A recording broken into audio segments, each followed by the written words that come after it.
Now, this is going to be emotional, but this is a teacher who was wounded in the shooting. That, yes, and then we'll watch Matthew McConaughey get emotional talking about gun control at the White House as well. But before we do that, we are going to talk about the Uvalde, the teacher that came out and talked about the Uvalde shooting and his personal experiences. Yes, trigger warning for, mentions of gun violence or whatever. Every part of this broadcast is a trigger warning, dog. I'm a fucking political commentator. I just started talking about transphobia and even talked about like child rape and shit in between. And now we're talking about, going to talk about another, fundamental American truth, which is that mass shootings are impossible to avoid. A school teacher who was inside Robb Elementary School in Uvalde, Texas. He's telling his story for the first time about the day that 19 children and 2 teachers lost their lives. He spoke to Amy about what happened when the gunman entered his classroom. And now as law enforcement's response faces scrutiny, he's demanding answers and action. Good morning, Amy. Michael, good morning to you. Arnulfo Reyes says he and his 4th grade class were enjoying end of school year celebrations when the unthinkable happened. That gunman entered his classroom, and we want to warn everyone watching that what Mr. Reyes says, describing what those children went through as they called for help, is extremely difficult to hear. I said, if I die, don't let it be in vain. This morning, Arnulfo Reyes, the 4th grade teacher in room 111 at Robb Elementary School, telling his story for the first time as he recovers in the hospital from 2 gunshot wounds hit during the horrific massacre that took 19 students and 2 teachers' lives. It was our typical morning, and, we ate breakfast together. It was going to be a good day because it was going to be our day of awards. And some kids in my class that hadn't gotten an award all year, we're going to get an award that day. Reyes says the children were enjoying the end of the year celebration. And while some students went home after the ceremony, 11 from his class stayed behind. They were watching a movie when all of a sudden gunfire rang out. The kids started asking out loud, Mr. Reyes, what is going on? And I said, I don't know what's going on, but let's go ahead and get under the table. Get under the table and act like you're asleep. As they were doing that, and I was gathering them under the table and told them to act like they were going to sleep, is about the time when I turned around and saw him standing there. The gunman entering classroom 112 at 11:33 a.m., then making his way into 111 through a connecting door, opening fire. Reyes shot twice, a bullet hitting him in the arm and lung, and a separate one striking his back. The 17-year teaching veteran hitting the ground. I told my kids to act like they're asleep, so I'm going to act like I'm asleep also. And I prayed and prayed that I would not hear none of my students talk. Did you thought you were going to die? Yes, ma'am. Then, while the gunman was still in the classroom, Reyes hearing police nearby. According to law enforcement, 7 officers were in the building by 11:35 a.m. They took gunfire and retreated. Reyes says a child in the connecting classroom, 112, called out for help. One of the students from the next door classroom. This is good imagery to show, by the way. I want you to, once again, fully comprehend that we have our police force is like dressed to the fucking nines, okay? Just tacticaled out, straight the fuck up. They got their fucking guns. They got their magazines. They got their fucking Kevlar level 4 plates on. And yet they got their helmets on. And yet they still can't fucking do shit. Okay? Now, I'm not going to sit here and fucking act like they're supposed to. Okay? But you can't have it both ways. You can't simultaneously claim that you're fucking, jumping in front of bullets and you need all this fucking gear, okay? And you can't even breach and you can't even fucking stop a shooter. Like, you can't do both of those things at the same time. You can't LARP as a hero every fucking day and act like you're constantly under attack because, I don't know, your Frappuccino at Starbucks was, your order was fucked over and you think that was because, like, some fucking, working class dude hates the police for no reason, right? And then not do the one time where you're supposed to be a fucking hero. But I also recognize that they're not supposed to do this. They're human beings. No one is capable of being John Rambo, okay? No one is capable of being John Rambo. A fundamental fact I stress all the time. Are there instances where someone is a hero? Absolutely. But you're not going to be able to fucking perform at that level every single time across the board in every fucking city where a mass shooting might happen. So, what can we do?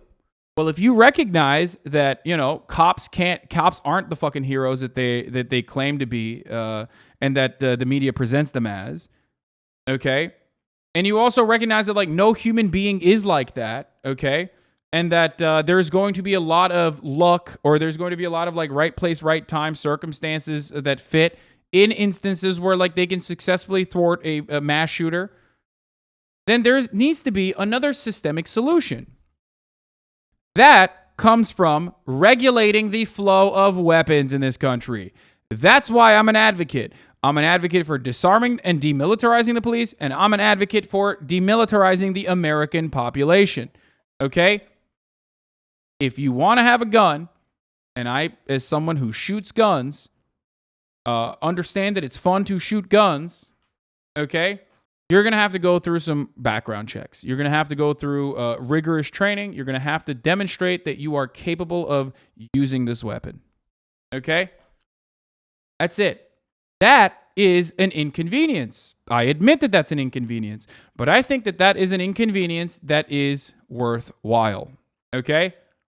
But unfortunately, because Americans are Amerifat-brained, and incredibly hyper-individualistic and incredibly selfish, they don't want to even be inconvenienced. They don't want that inconveniencing. They don't want any kind of fucking ban on, like, they don't want any kind of, like, extensive background check. Like, if you're going to go on a hunting trip, for example, right?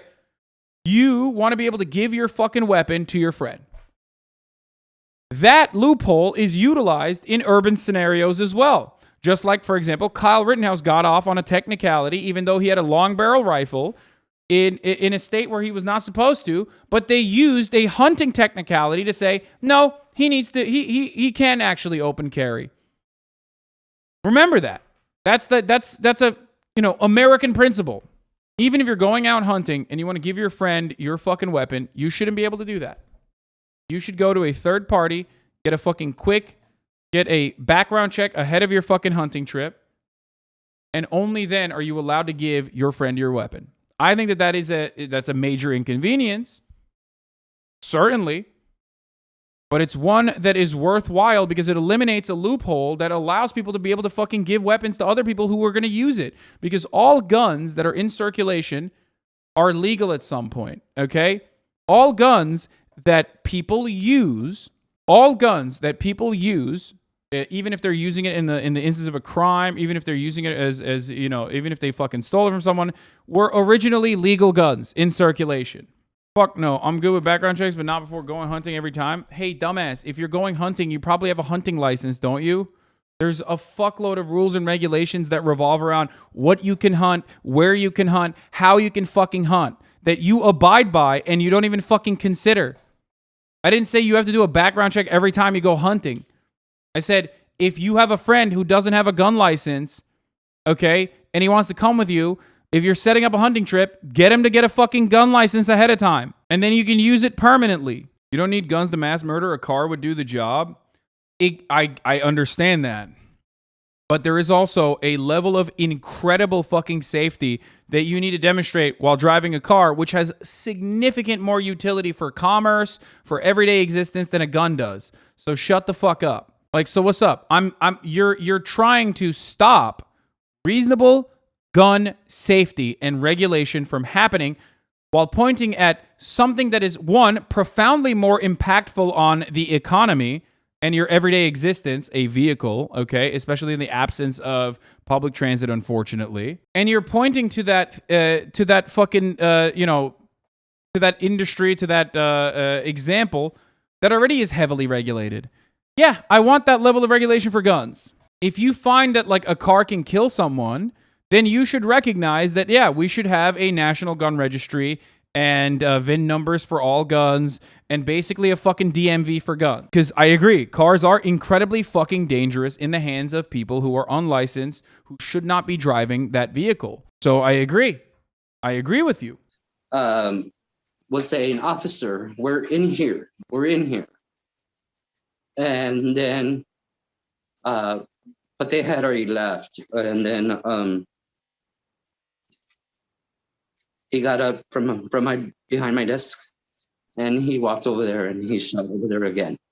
The gunman going back into room 112 and firing more shots. At 11:58 a.m., children from other classrooms seen evacuating the school. At 12:03 p.m., a child from room 112 calling 911, telling dispatch where she was. By this point, 19 officers were inside the building, but no one went in. At 12:10, 12:13, and 12:16, more 911 calls. Is there anybody inside of the building? Tom is advising he is in the room full of victims at this moment. Parents outside begging for police to save the children. You know that they're kids, right?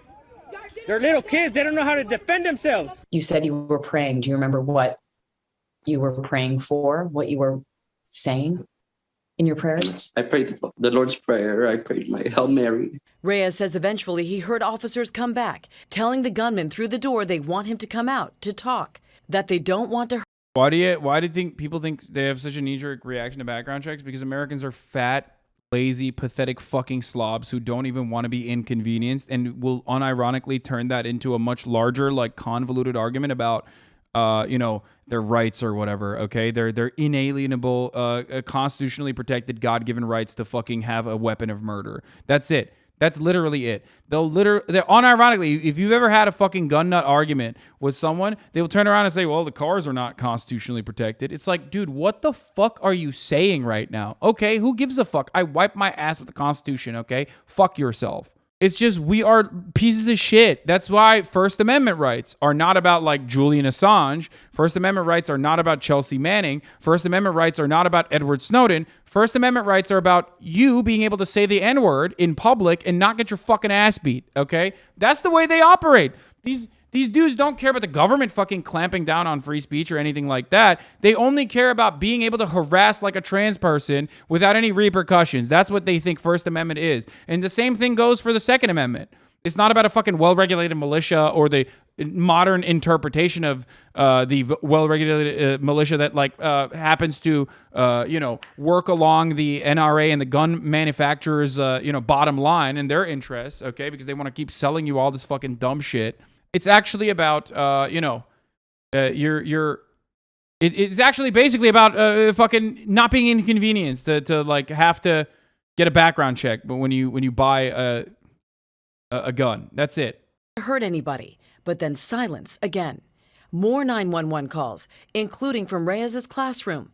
But it isn't until 12:50 p.m., 1 hour and 17 minutes after the gunman entered the classrooms, that Border Patrol busts in, killing the shooter. After that, it was just bullets everywhere. And then I just remember Border Patrol saying, get up. And I couldn't get up. Did you feel abandoned in that moment? How do you feel about laws that hold gun vendors responsible in the same way that we hold bars for responsible for drunk drivers? Fuck yeah. I am so on board with that. Fuck the gun vendors, dude. Straight up. Gun vendors can suck me, okay? I don't give a fuck. Yeah, absolutely. They should also hold gun manufacturers legally liable for their weapons of murder and the way that they market such weapons. They should hold the NRA responsible for doing a banned gun giveaway, basically offering a fucking starter kit, like a DLC for mass shooting. Hey, do you have an antisocial personality disorder riddled, a teenager in your home? Here you go. Use Daniel's defense, exact same rifle used by Ramos in the fucking Uvalde shooting. That's crazy. You do that, you go to jail, dude. Fuck you, okay? You get sued so fucking hard. They should literally sue the NRA for every dime that they have for holding a banned guns giveaway, okay, in the immediate aftermath of the Uvalde shooting, and then take all those fucking funds and distribute it evenly amongst the victims, okay? And also, you should just go to jail by default. I do think that you should go to jail in general. by police, by the people who are supposed to protect you? Absolutely. After everything, I get more angry. Yeah, well, people in Poland, you need to have a license to have a gun, are agitating for liberating gun laws using that exact argument. You can kill someone with cars, so we should ban cars. Yeah, except, like, you know, you can't ride your AR-15 to work, so that's one. And they don't have additional safety measures for guns in general. And lastly, when people say, like, knife crime, they always talk about, like, why don't we ban knives? Why don't we ban knives? Knives are fucking killing people. Okay, dude, if knives are so fucking deadly and dangerous as it is like a semi-automatic weapon, why isn't the American military using knives in Iraq? Why are they using guns instead? Do you think you can kill multiple people with a knife, like, easily, with ease, dude? Do you think it's easier to apprehend someone with a knife than it is to apprehend someone with a fucking AR-15? Why isn't it? Why isn't it that, like, every fucking military, if the knives are just as deadly as, like, these fucking weapons, why isn't every military using knives? Do they just not know that? I know the chatter is agreeing with me. I'm saying, like, this is what you can use as a counter whenever fucking any dumbass brings up that point. No one is saying this will eliminate crime in its entirety. No one is saying that this will eliminate violent crime in its entirety. People are just simply trying to make it as hard as possible to do these random acts of horrific violence, okay? Just like whenever people say, oh, well, AR-15s are not responsible for that many fucking gun murders. Okay, dude, I get that. I understand that handguns are significantly more damaging than AR-15s are. But I want to fucking legislate that shit too. I want to make sure that if you have a handgun, you should be able to, you know, show that you have, you can undergo a psych evaluation, okay, to show that you're not going to kill yourself with that fucking gun or others with that fucking gun, then that you have proper safety measures in place in your house and in general. You can't use the existence of one other fucking problem when talking about a different problem. You can't just say, like, well, I don't know, we shouldn't actually stop this house from burning down because, you know, technically the piping is actually really corroded in the house. There's lead poisoning in the pipes. There's lead in the pipes, so we should just let this house burn down. Like, okay, well, the fucking, you know, stop the house from burning down, idiot. That's not a thing. You can't make that argument in any other fucking situation. False equivalency. Because you have a bulletproof vest. I had nothing. I had nothing. You're supposed to protect and serve. There is no excuse for their actions, and I will never forgive them. I will never forgive them. How many students were in your classroom when the shooter came in? 11 students. So the shooter killed every single student in your classroom. Yes, ma'am. That's when I got you thinking, you know, this family lost one. This family lost one. I lost 11 that day. And I just went to my parents and said, I'm sorry. I tried my best. Of what I was told to do. Please don't be angry. Maybe Cos will fucking give him a visit too for speaking out against them. And openly showcasing disdain for the police and the inaction that they demonstrated in a moment where they were needed the most, in a moment that they claim that they're in regularly, where they do the right thing regularly, which of course is not the case. I agree with you. For those of you who don't know, by the way, that's literally what they did to one of the parents that actually ran in. One of the parents that was apprehended originally was able to run in and rescue a bunch of children from one of the classrooms, and the cops actually threatened her with a prior unrelated conviction that she had for speaking out to the media and saying that they fucking suck, because they are brutal thugs, okay? They are jackbooted thugs. They are violent in all of the inappropriate places and not violent when that violent is a necessity, okay? Reyes says no training could have prepared them for this. Even though the school had extensive protocols, he says laws have to change. It all happened too fast. Training, no training, all kinds of training. Nothing gets you ready for this. We trained our kids to sit under the table. And that's what I thought of, you know, at the time. But we set them up to be like ducks. You can give us all the training you want, but it's gun laws have to change. It won't never change unless they change the laws. Reyes says he doesn't think he can ever return to a classroom, but he's making it his mission to honor the lives of his students and 2 of his fellow teachers. The only thing that I know that I will not let these children and my coworkers die in vain. Absolutely, I will not. I will go anywhere to the end of the world to not let my students die in vain. They didn't deserve this. Nobody in this world deserves this kind of pain. No mother, nobody deserves this. I will go to the end of the world to make sure things get changed. And it was also really important for Mr. Reyes for all of you to know that those 2 teachers who lost their lives, his friends, his co-workers, Eva Morales and Irma Garcia, he says they were awesome, amazing educators, and he wants the parents of their students to know that they, too, tried to do everything they could to protect them. So This is why I said what I said about, like, the prevalence of mass shooting. The prevalence of mass shootings is going to what create, like, ultimately a unironic base of support, because everyone is touched by mass shootings in America at a certain point. Like, it's gonna get to a point where, like, basically every single person is going to have one level of connection with a mass shooting if we keep this up. You know what I mean? More guns than people. Super easy to get fucking guns. Ultimately, you know, is this what it takes? You have to be victim. You have to be a victim in a fucking mass shooting for you to, like, actually for you to become a voting bloc, like a legitimate voting bloc.